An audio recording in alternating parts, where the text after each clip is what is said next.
पुरणपोळी बनव ना. पुरणपोळी आवडते तुला? हा, खूप आवडते? हा, मग आज बनवूया पुरणपोळी? हा. तर आज आहे मार्गशीर्षातला गुरुवार आणि अलिशाला पण पुरणपोळी पाहिजे आहे, म्हणून मी आज नैवेद्यासाठी पुरणपोळीच करण्याचे ठरवले आहे. पुरणपोळी बनवण्यासाठी आपल्याला लागणार आहे चणा डाळ. इथे मी 1/2 किलो चणा डाळ घेतली आहे. 1 चमचाभर हळद घेतली आहे. अर्धा वाटी गव्हाचं पीठ घेतलं आहे. 1 वाटी मैदा घेतला आहे. वेलची घेतली आहे आणि हे जायफळ घेतलं आहे. चला तर मग रेसिपीला स्टार्ट करूया. पुरणपोळी करण्यासाठी इथे मी वापरणार आहे जीवनाचं जॅगरी पावडर, जी आहे प्रीमियम क्वालिटीची आणि प्युरिफाईड आहे. प्रथम चणा डाळ धुवून घेऊया.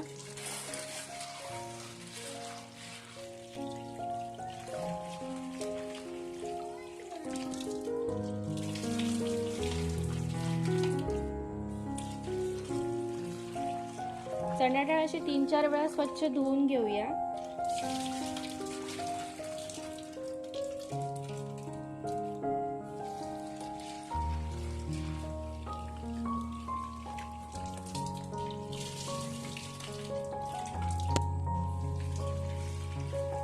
आणि चणा डाळीमध्ये पुरेसं पाणी घालते आणि हे आपण आता कुकरला लावूया.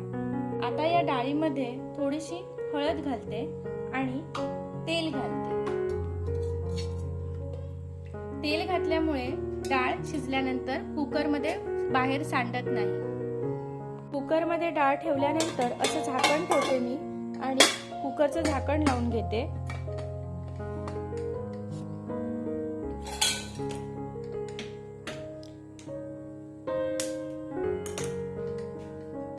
आणि आपला हा कुकर आता तयार झालेला आहे. त्याला आता 4-5 शिट्या झाल्या की आपली डाळ मऊसूत शिजेल. आता मी इथे पाणी घेतलेलं आहे. लागेल तसं पाणी घेऊन हे गव्हाचं पीठ आणि मैदा, हळद, मीठ सगळं एकत्र करून घेऊया आणि पीठ मळून घेऊया. पीठ मळताना ते सैलसरच मळायचं आहे, घट्ट मळायचं नाही. पीठ मळून त्याचा गोळा तयार झालेला आहे. आता मी जरा हाताला तेल घेते, म्हणजे हाताला चिकटलेलं पीठ पण निघेल आणि पीठ आणखीन सॉफ्ट होईल. असा पिठाचा सैलसर मऊ गोळा तयार झालेला आहे. आता मी एका भांड्यात तेल घेते आणि हे तेल लावलेल्या भांड्यात हे कणिक आहे ते आपण ठेवून देऊया, म्हणजे हे कणिक चांगलं मुरेल आणि पोळ्या मऊ होतील. अशा प्रकारे कुकरला 4 शिट्या झाल्यानंतर आपण कुकरमधून डाळ बाहेर काढूया. आता या डाळीला मी पेल्याच्या साहाय्याने जरासं स्मॅश करून घेते. कढईत 1 चमचा तूप घालून घेतलेला आहे आणि आता त्यामध्ये ही शिजवलेली डाळ घालूया. तुपामुळे हे जे पुरण आहे ते एकदम मऊ तयार व्हायला मदत होईल.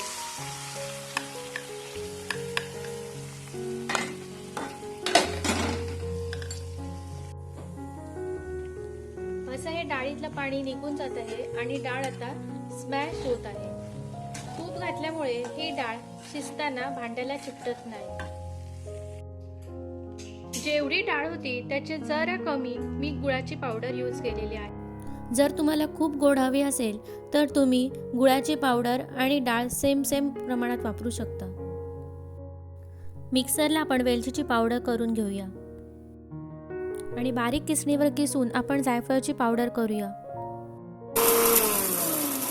आता यामध्ये वेलची आणि जायफळची पावडर घालूया. आता हे पुरण पातेल्यापासून वेगळं झालेलं आहे आणि इथे जर मी चमचा असा उभा करून ठेवला तर तो सहज उभा राहतोय, म्हणजे हे पुरण आपलं रेडी झालेलं आहे. आता या पुरण यंत्रामध्ये हे गरम असलेलंच पुरण घालून घेऊया.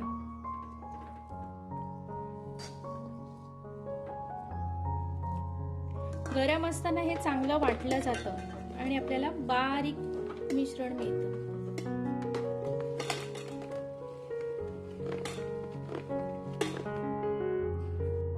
आता हे पुरण बारीक करून झालेलं आहे. तोपर्यंत मी इथे कुकरमध्ये डाळ, तांदूळ आणि बटाटे उकडायला ठेवते. गॅस चालू करून त्यावर तवा तापायला ठेवूया. पोळपाट पोळपाटावर जरासा मैदा भुरभुरून घेते आणि हे मळलेले जे मैदा होता त्याची आपण पारी बनवून घेऊया. बनवून झाल्यानंतर त्याच्यामध्ये हे जे पुरण तयार केलेलं आहे त्याचा असा गोळा करून त्याच्यात भरूया.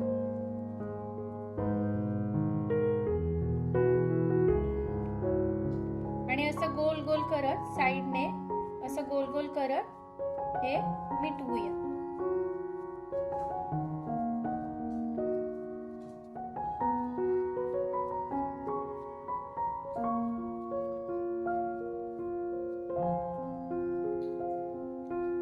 आता हे असं मिटवून झाल्यानंतर जी मिटवलेली साइड आहे ती पोळपाटावर ठेवून देऊया.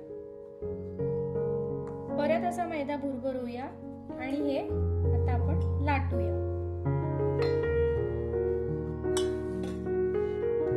असं गोल गोल सगळ्या साइडने लाटल्यानंतर पुरण एकसारखं पसरलं जातं.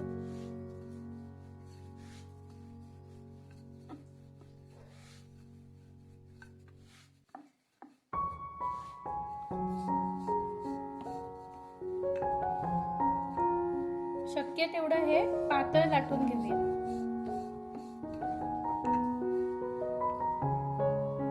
बघू शकता केवढी मोठी पोळी तयार झाली. जी लाटलेली साइड होती ती आपण तव्यावर टाकूया आणि गॅस मीडियम करूया.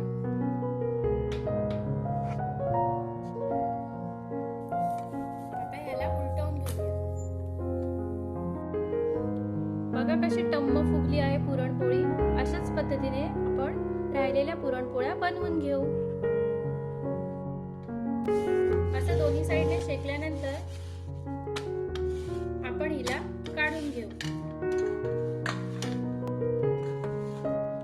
हे बघा एकदम मऊ अशी पुरणपोळी तयार झालेली आहे. अशा प्रकारे आपल्या सर्व पुरणपोळ्या तयार झाल्या आहेत. आता आपण नैवेद्यासाठी इथे बटाट्याची भाजी बनवूया. मगाशीच कुकरला डाळ, भात आणि बटाटे उकडायला लावले होते. आता ते बटाटे सोलून घेते. तेल चांगलं कडकडीत तापलेलं आहे. त्याच्यामध्ये मोहरी घालून घेते. मोहरी तडतडली की जिरं घालूया. मग मिरची,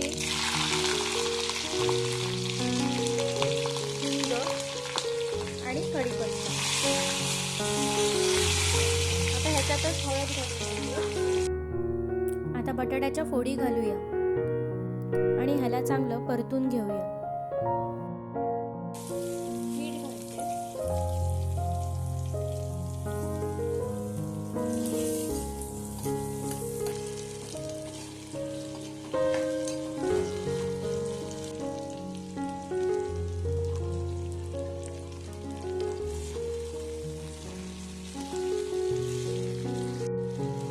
आणि आपली ही बिना कांदा लसण्याची उपवासाची भाजी तयार. ठेवलेल्या डाळीमध्ये मीठ घालूया. थोडीशी साखर घालूया. आता ह्याच्यामध्ये हिंग घालूया. आता हे गरम पाणी डाळीमध्ये घालूया.